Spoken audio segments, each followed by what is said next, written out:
Hi everyone, and welcome to today's Wow Ergonomics. It's midday on a Friday, which means it's time for Wow. How are you, Twyla? I'm okay. Yeah, it's Friday, TGIF. TGIF, indeed. Mhm. You ready for this? Are you ready? I am ready. There we go. I thought it was lovely. Underwhelming that was at the end of that.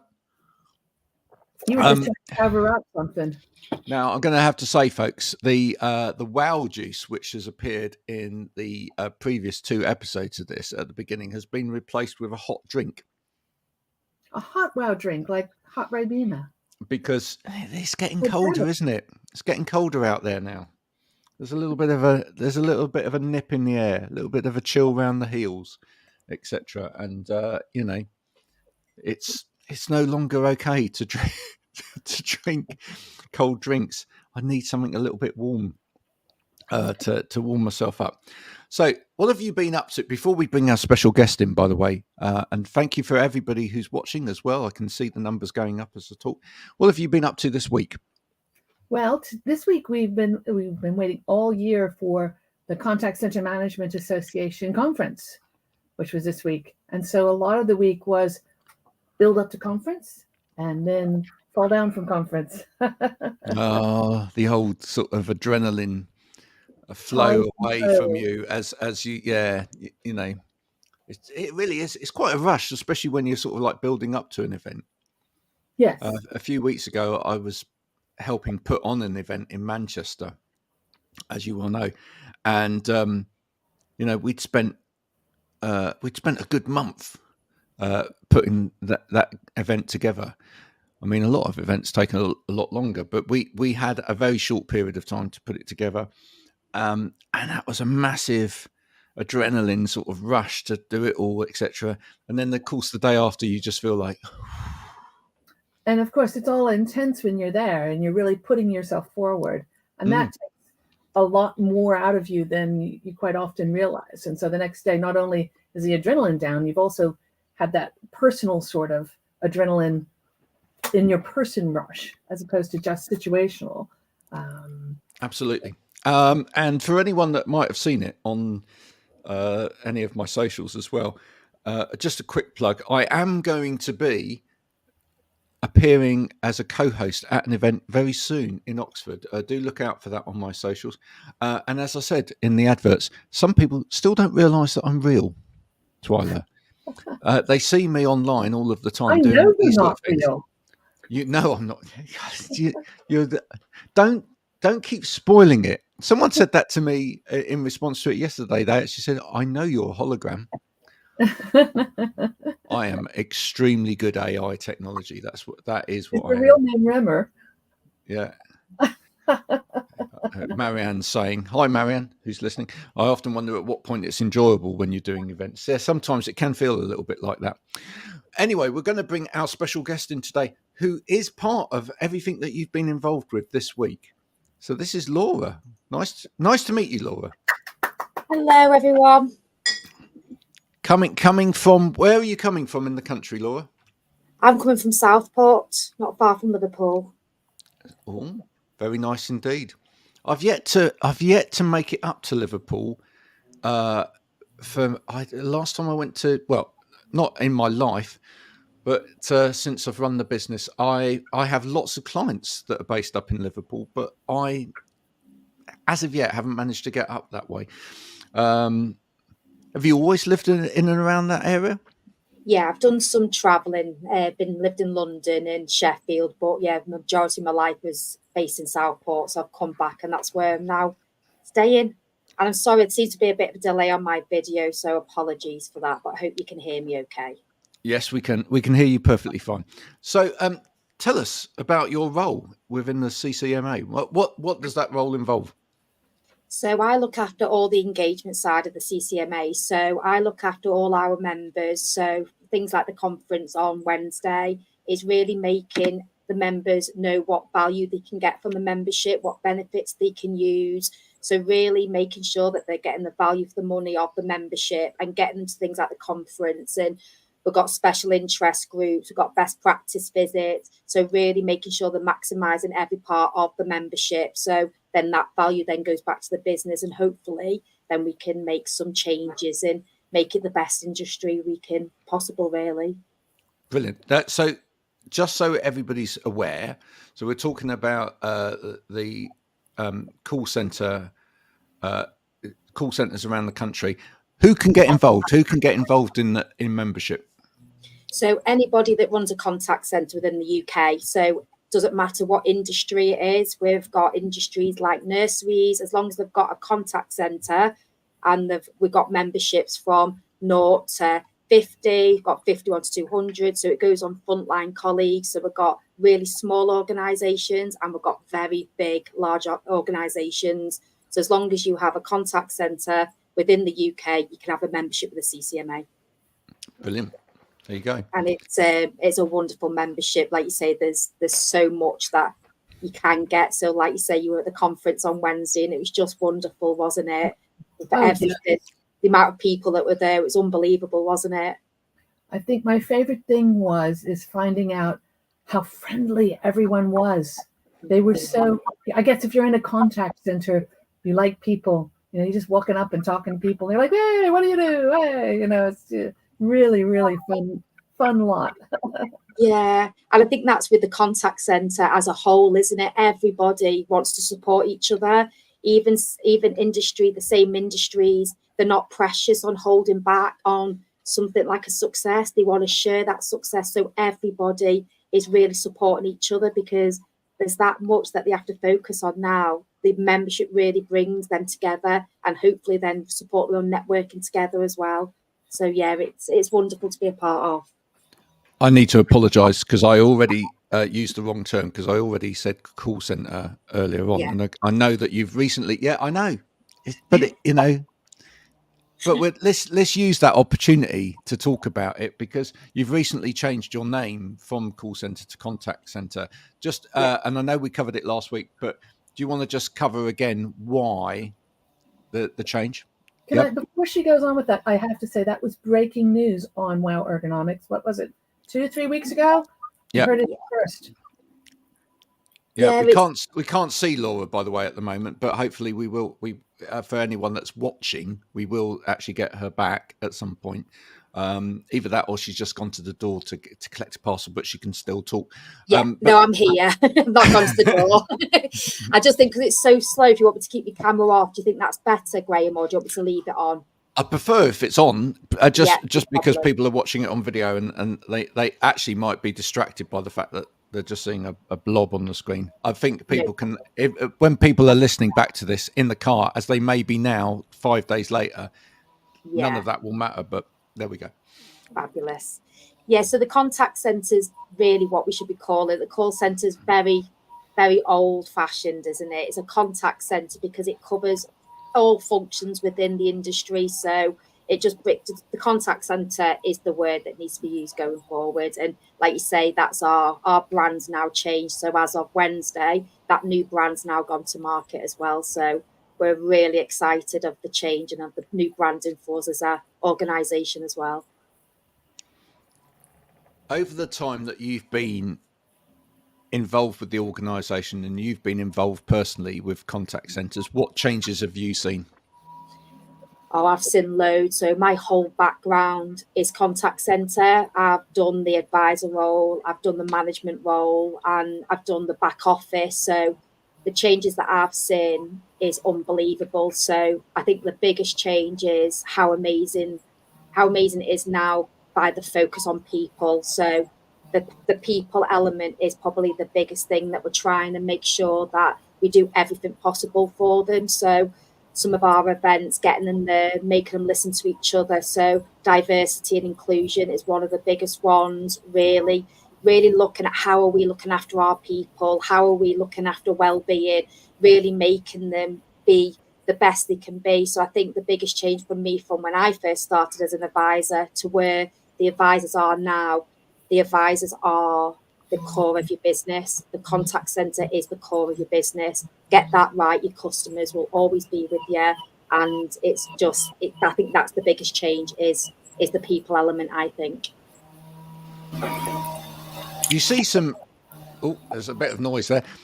You see some interesting behaviour, or I have seen some interesting behaviour in contact centres over the years. And you say, Twyla, you say that in the main, that people are really friendly in contact centres, and that is true.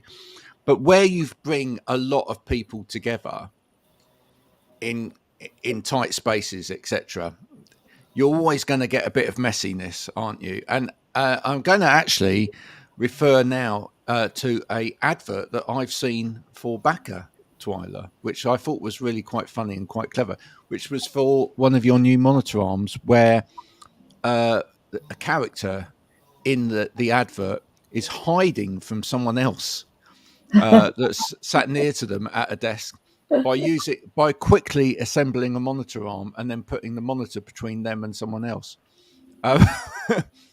Sometimes people in spaces don't necessarily get on. What are the organisation doing to sort of like help people understand each other?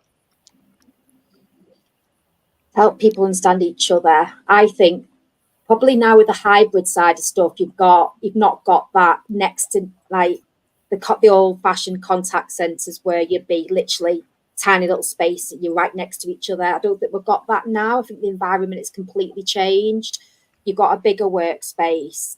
You've got, like you say, some of the barriers, like the little wall in between to give you that secure space. And you've got majority of your team working from home as well.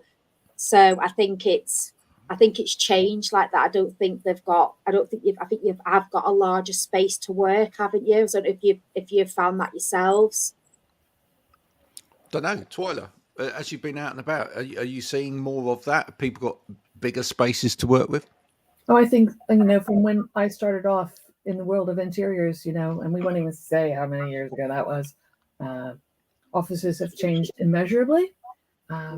Interestingly enough, I think if you look at the history of space planning, kind of developed in the 1950s with this German group, Bauer Landschaft, and their whole thing was about having enough space, no walls, but space between people.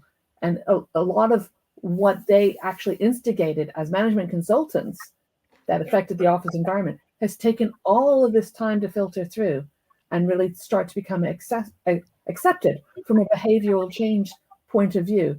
So I find it really fascinating, but offices definitely have lower occupancy than they did. And I don't think that's necessarily a bad thing, because groups can come together when they need to and still have this and different ways of interacting and achieving their goals.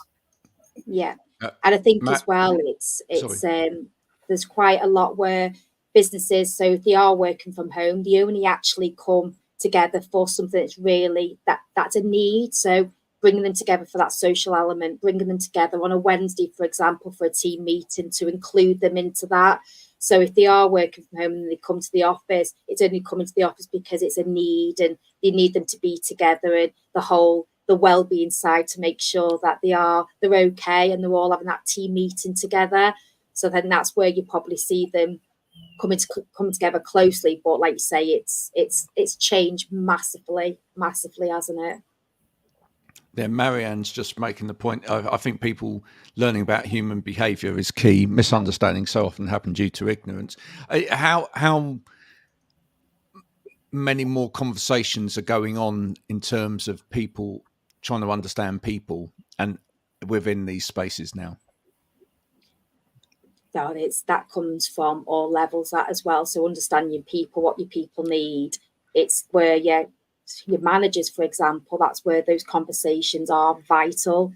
Understanding what that person needs, but not everybody's the same. It's understanding the individual person. What does that person want? What can we give that person? It's not just everybody's the same. Everybody needs that same communication or whatever they need. You've just got to look at that person as an individual.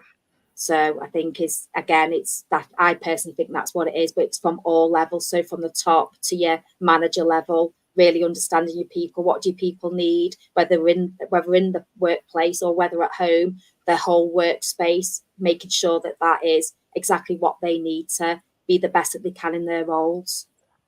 Yeah, we were actually talking about that on a podcast the other day, that with an expert in sort of EDI, about how, you know, it's we're kind of moving away from the language just being about equality, because actually that can be quite dangerous in a way, to equity, and that actually it's about, sometimes it's about people need certain things Yeah. for them, but you know, it's not that everybody needs that.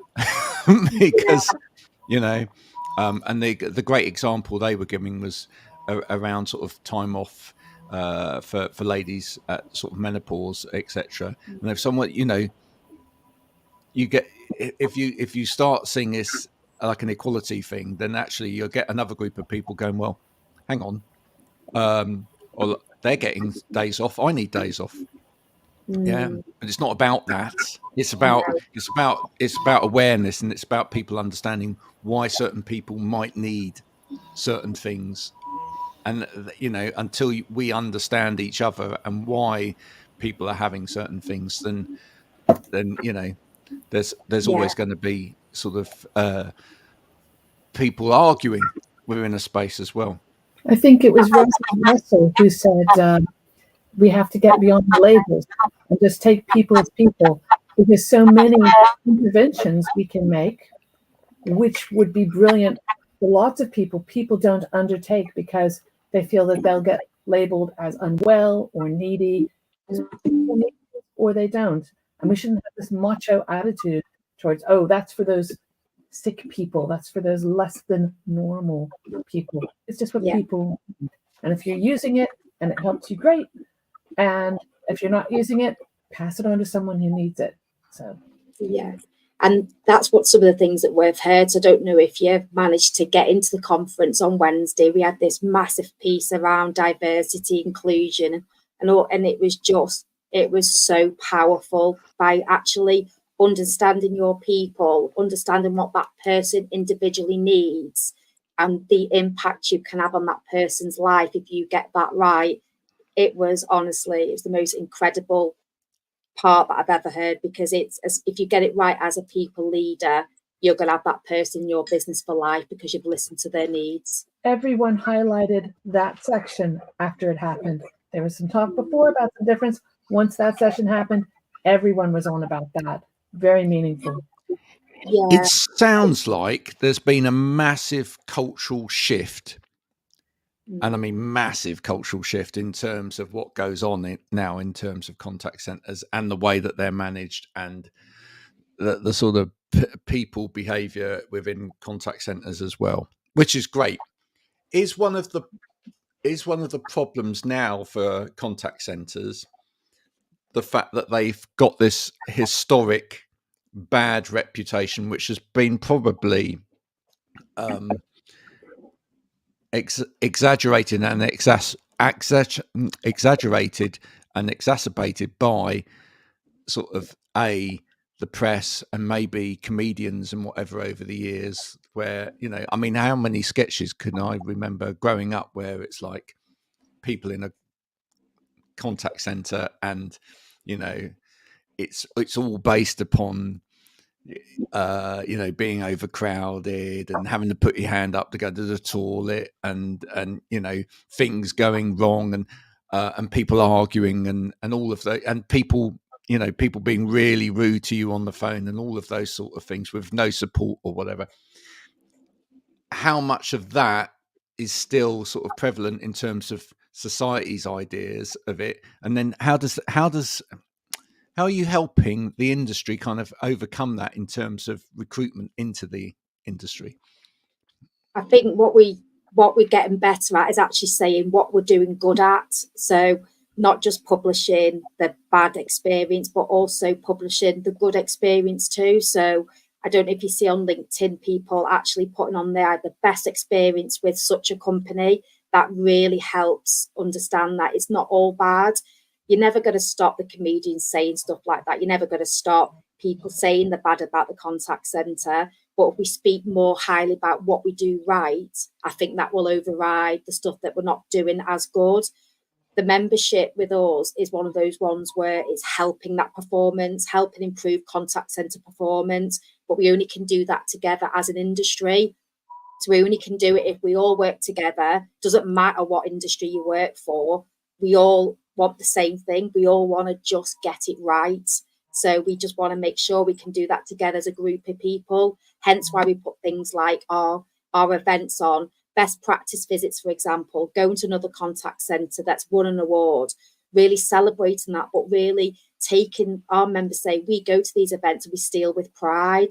So really have a look at how a contact centre's doing it right, take that learning back to the business and actually steal with pride and put that and implement that into your business, get that performance spot on, and more people will really promote what we're doing well. So for yourselves, if you do ring up a contact centre, drop a little social on saying, oh, I had the best experience.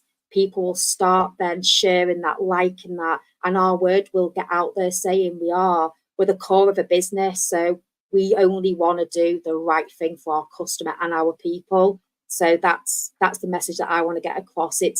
That's the old way. The contact centre is the worst place to be, but it's not. It's the core of the business. It's so valuable. Once you're into a contact centre role, your world's your oyster. You can go into any other role in that business, but the contact centre is the core of your career. If you get into a contact centre, you learn what that business is all about, the social element, speaking to people and really understanding all the different things about how that business works is from that contact centre role.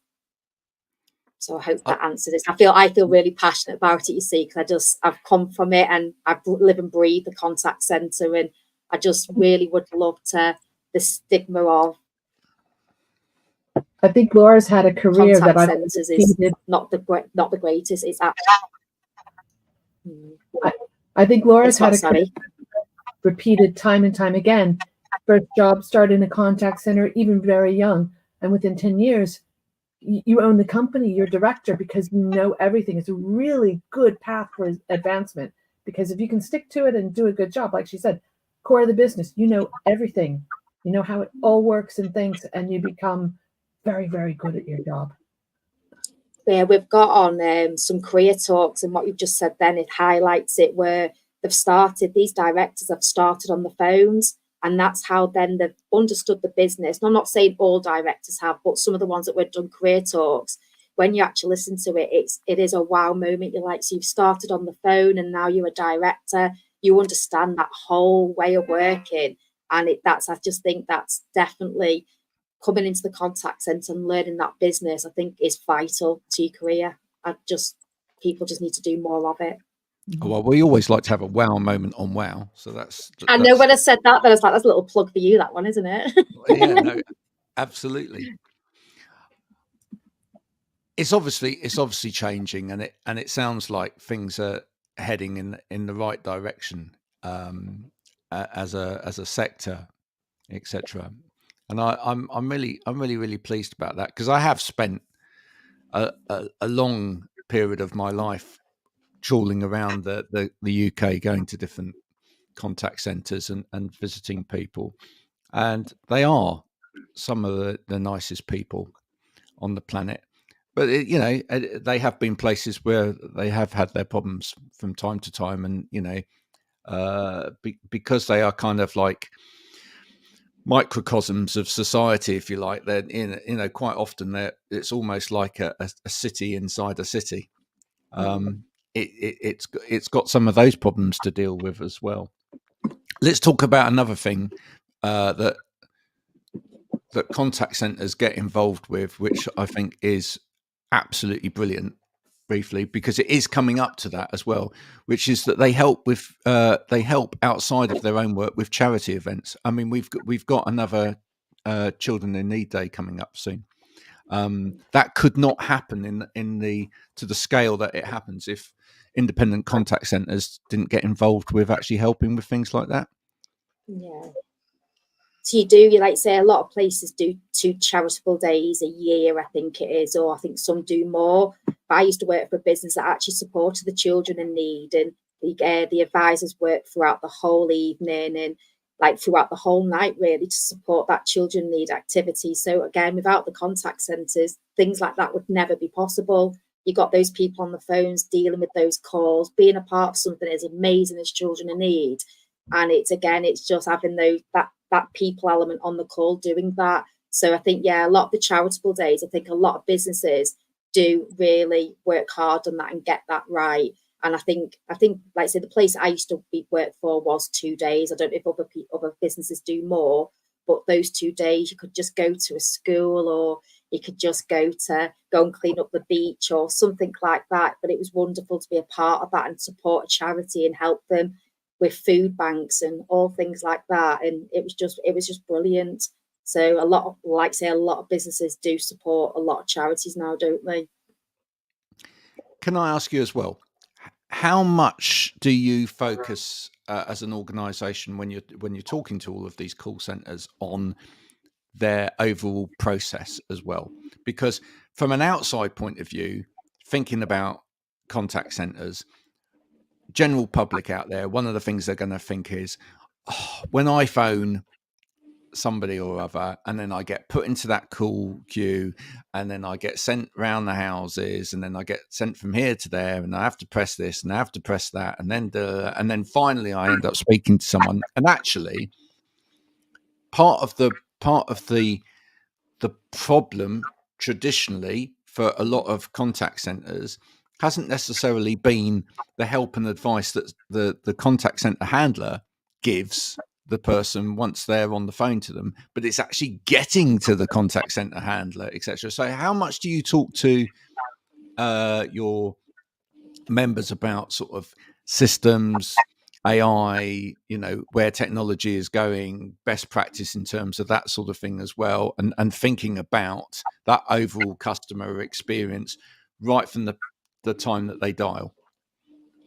That's the majority of the conversations, if I'm honest. So we go from the director level to your team leader level within our membership. So we have a lot of focus groups. We have a lot of roundtable discussions.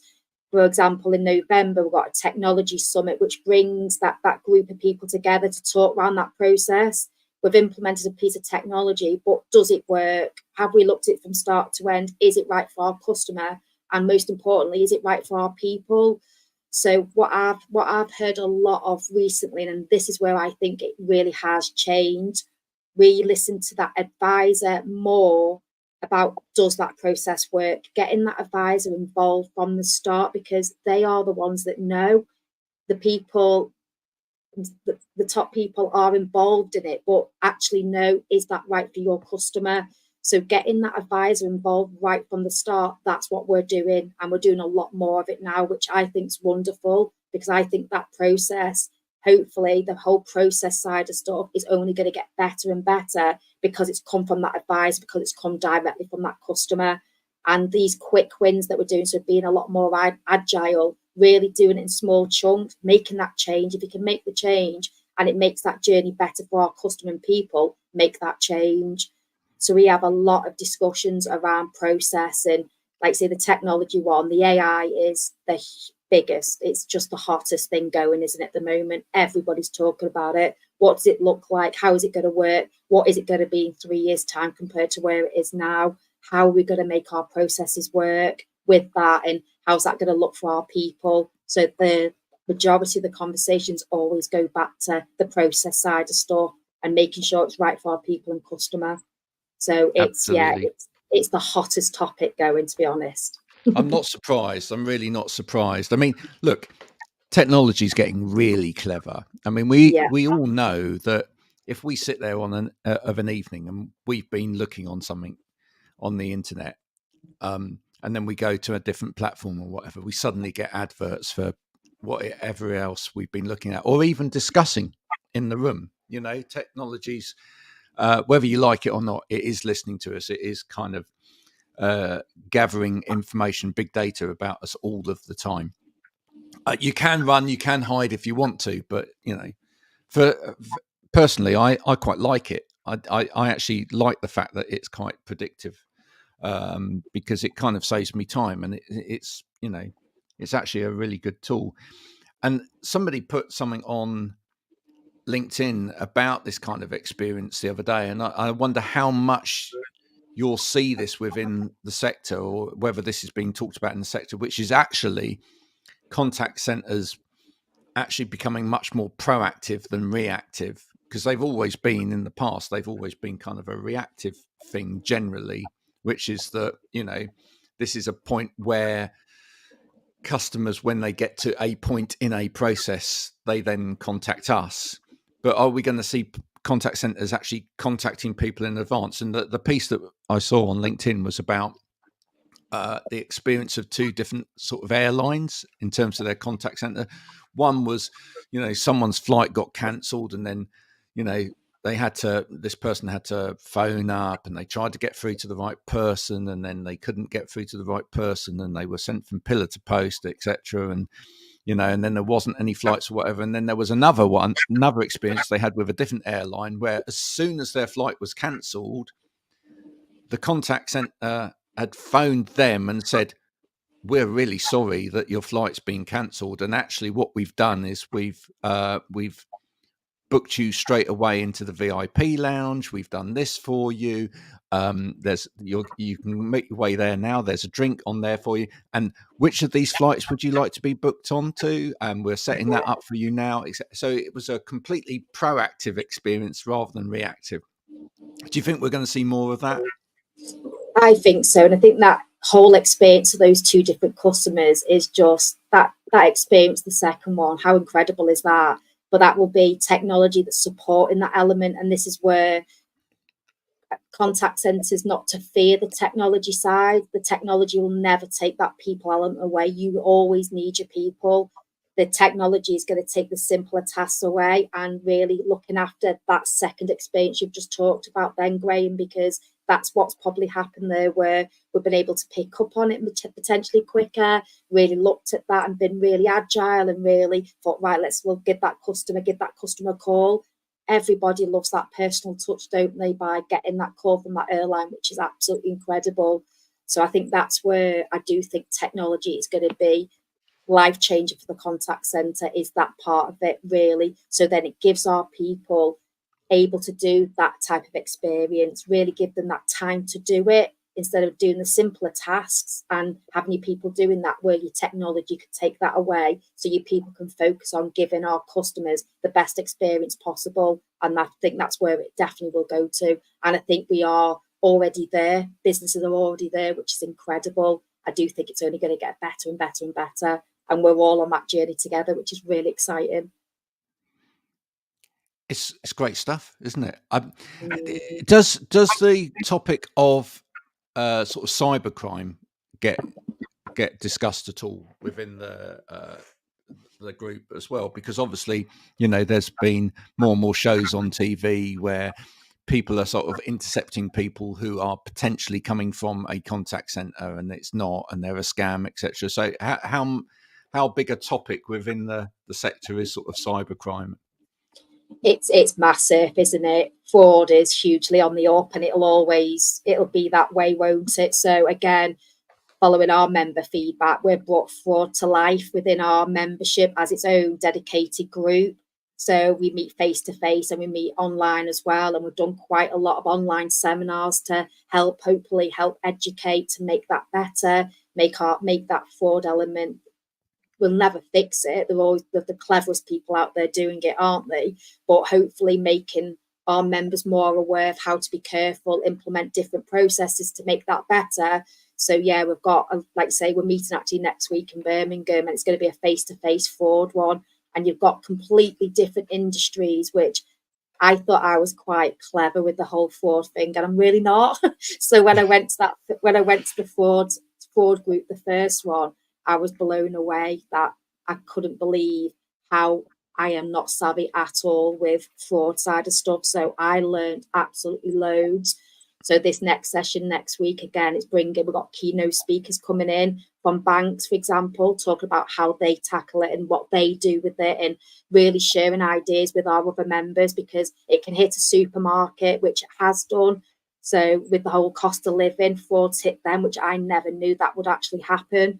So again, really having that understanding of how fraud can hit individual industries yeah, so it's a real hot topic for the CCMA, and like you say, it's been brought to life face to face and online, which is hopefully has supported our members as well, because it's huge, isn't it? It's just gone bigger and bigger. Thank you. This is why we need organisations like yours to bring all of these ideas together. Twyla, any questions? Any questions? Well, I think you should tell, if you can, a little bit more about that section on inclusion with those two lads and why it was so special. Because I think if people understood the situation and the outcome, they would be really impressed. Yeah, it's. Are you allowed to be honest, to? Yeah, I'll obviously briefly talk about it 100%, and I'll be really honest. I had to wipe the tears from my eyes, because it's actually it was heartbreaking, but also heartbreaking and powerful at the same time, because it's so sad that, like, years ago it wasn't even thought of. It's all different types, from racial, not discriminating on a condition, for example. They talked about their experience, and one lad was really open and honest to say that the company he works for really supported him, and he spoke about the suicide element that he was going through, and it was unbelievable, and I don't think there was a dry eye in the room, and that was across the board. So I think it was, and the bit that we do is we've got this diversity, inclusion, special interest group to really highlight how important it is, but really share what other organisations are doing. So we've got a chair that looks after it from the very group, and she's wonderful, and she's brought this group together to go off into breakout rooms and talk about what they do and how they do it. But then the group that was talking about it on Wednesday spoke about it from their personal point of view, and what they needed, and how their business and leader listened to them to get that right and to do what they could. But again, and one of the last things, and one of the lads said, actually listen. We're not potentially might not be able to do anything, but just listen. And that's one of the things that I took away. I thought, wow, as a leader, do you actually listen? Or in your mind, are you thinking about, I need to do this, I need to do that? Or you actually listen to what that person's asking you for? And if you do listen, and you can actually see that you are listening, that's all they actually want. You might not be able to it might not be a quick win, you might not be able to do anything, but just actually listen to them. It was, honestly, it really got me. My heart was pounding. When I came out the room, I was like, oh, I need to gather a second, because it's just that one thing, that one word I took away. Just listen. That was it. It was unbelievable. Yeah. So I think I was really impressed by hearing stories about people who have come from, really traumatic or broken backgrounds, who are able to get into an environment that can respond to them as individuals, can give them the room to grow and learn, that they do grow and learn, and they're able to move beyond. No one cares about anyone's background, or should. What you do with that, giving people the opportunity to do something different. It's just like Lee said, I was really surprised, but it makes perfect sense. The fact that they have deaf people working in contact centers, because they can do lots of things. They don't have to necessarily have the ability to hear. And that sort of responsiveness to the individual is something that I see time and time again. And I think that's why these people are so fun and so loving, and really reaching out to one another. And that's really what I got from Zoom on Wednesday. I think that's brilliant. I think as well, sorry, Graham.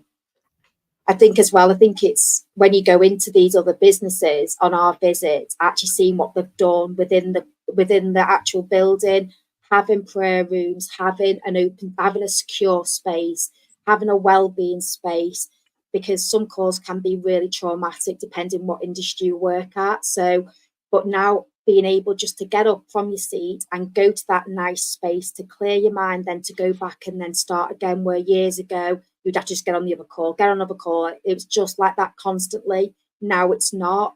There's all sorts of things you can do to give that advisor that time to take a minute out and just actually look after themselves, because some businesses, they are having those calls where they're dealing with something really traumatic. So again, it's just wonderful to see where we are now and how we are listening to those individuals to make sure we are doing everything we can. That's the bit that I think, Graham, it's just absolutely wonderful. It might not, but do you think that as contact centres tell more of the story and they actually show more of their people and they talk more about the kind of journey side and the vulnerability side and the, you know, and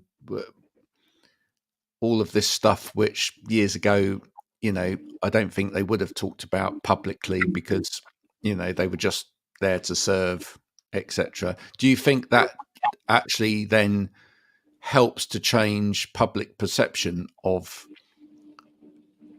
A, what a contact center is, but B, maybe makes people think twice before they launch in on the telephone as well?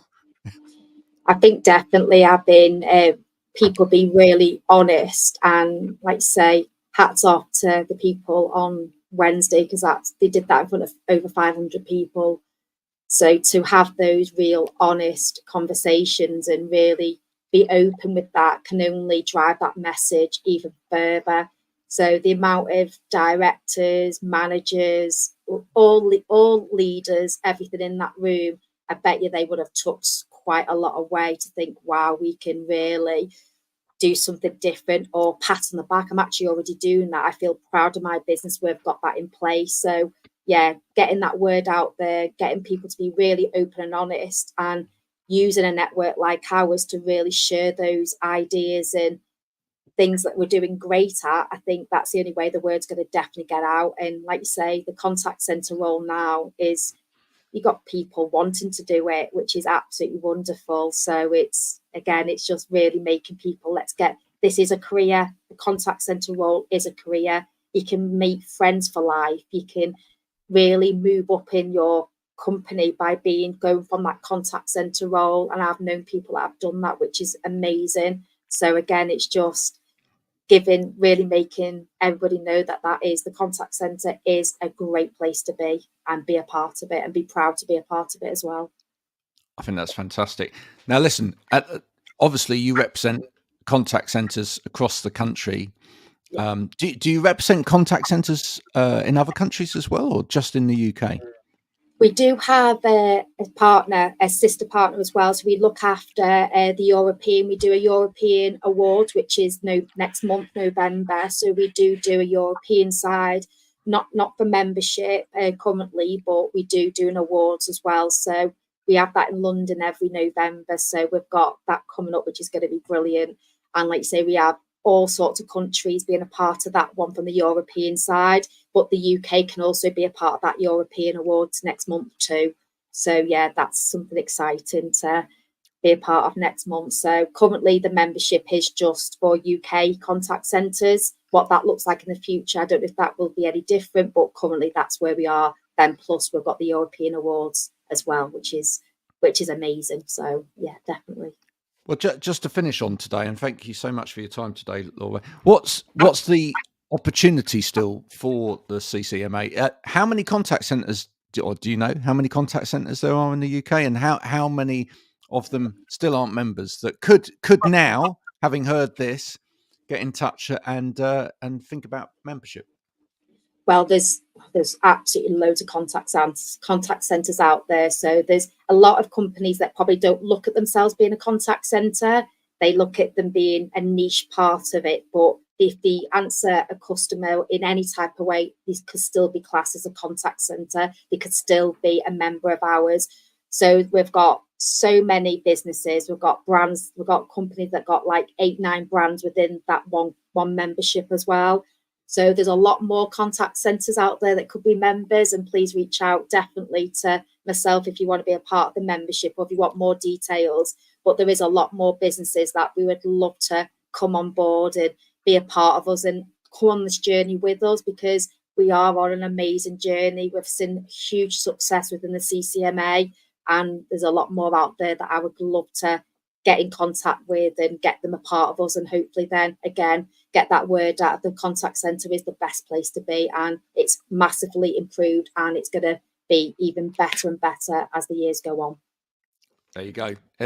Enough said, really. If people want to get in touch, just give them the website details so that they can go and get in touch. Fab. Thank you. No, sorry. Yeah, I was just saying. I think you meant to put it on the message. Sorry. Yeah, so it's the CCMA. So on the website, you can see a part where it's got join us. So it's ccma.org.uk, and that's where everything is on there for you. Brilliant. So there you go, folks. If you've got a cool contact center yourself, and actually now you've heard the definition, you might be thinking, well, actually, yes, we do have a contact center as part of our business, and we ought to get involved, listening to all of the great activity that is going on and all of the great learning that can be shared when you're part of a shared network that are really trying to improve how things are done within a particular sector. So do get in touch, ccma.org, and join up today. As simple as that, really, isn't it? Yeah. I mean, why wouldn't you? Thank you so much for coming along and talking to us today, Laura. Thank you to everybody that's listened today. I see there's been a lot of people listening as we were speaking live, and to you, if you're listening on the repeat as this goes out during the week, etc. as well. Thank you for taking the time. That's very kind of you. Thank you. And if you're calling a contact center later today, be nice, be friendly. You know now that there are people on the other end of the line. It's not just robots. And Twyla, thank you very much for organising this today and coming along with your contribution as well. If you want to catch up on previous episodes of this, you can at wowergonomics.com. There's lots of great stuff there. There's links through to the Back at Elkhuysen website as well, where you could even see the advert that I'm talking about earlier on in the show. We'll be back, same time, same place next week with more of the same. Until then, stay safe out there. Bye for now. Thank you.